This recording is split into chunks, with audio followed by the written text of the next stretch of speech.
কোচবিহারের মাথাভাঙার আরতি উত্তরপ্রদেশের লালগঞ্জের বিবেকানন্দ। বদল শুধু নামেই হয়নি, বদলেছে লিঙ্গ, বয়সও। মহিলা হয়েছে পুরুষ। ৩৮ বছর থেকে বয়স নেমেছে ৩২-এ।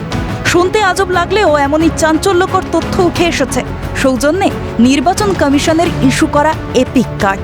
একদিকে ভুতুরে ভোটার ইস্যুতে তোলপাড় রাজ্য রাজনীতি, তুঙ্গে শাসক বিরোধী তরজা, আর এর মধ্যেই উঠে এলো মাথাভাঙার ঘটনা। দেখা যাচ্ছে একই এপিক নম্বরে ২০১৮ সালে বিজেপির হাতে নিহত কোচবিহারের তৃণমূল কর্মী স্ত্রী আরতি সরকারের সঙ্গে নাম রয়েছে উত্তরপ্রদেশের লালগঞ্জের ভোটার বিবেকানন্দর।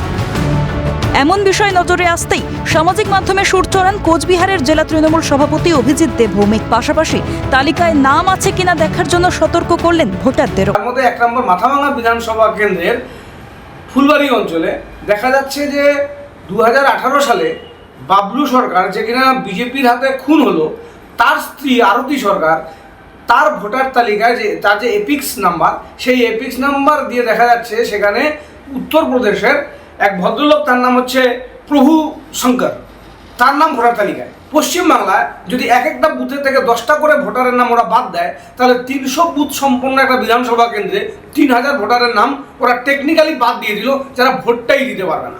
একই এপিক নাম্বারে 2 নাম, পুরো দায় নির্বাচন কমিশনের ঘাড়ি খেলেছে বিজেপি।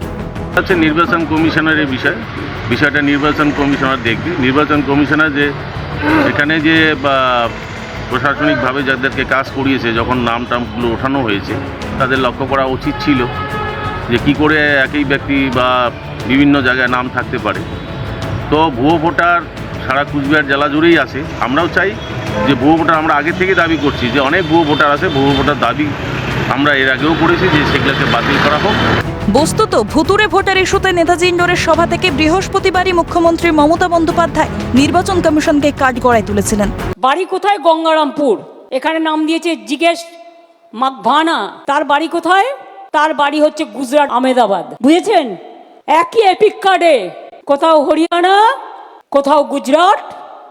গঙ্গারামপুর তো ঢেলে করেছে, মুর্শিদাবাদ তো ঢেলে করেছে, গঙ্গারামপুরে সব ঢুকিয়েছে গুজরাট অ্যান্ড হরিয়ানা। আহমেদাবাদ থেকে এখানে ভোট দিতে আসবে, ভোটার লিস্ট নিয়েছে আর ঢুকিয়ে দিয়েছে।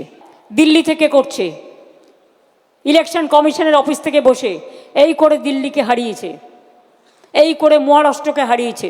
প্রশ্ন উঠছে, নিছকে ভুল নাকি পরিকল্পিত কোনো উদ্দেশ্য? উঠছে প্রশ্ন। শশীকেশ রায়ের রিপোর্ট, ক্যালকাটা নিউজ।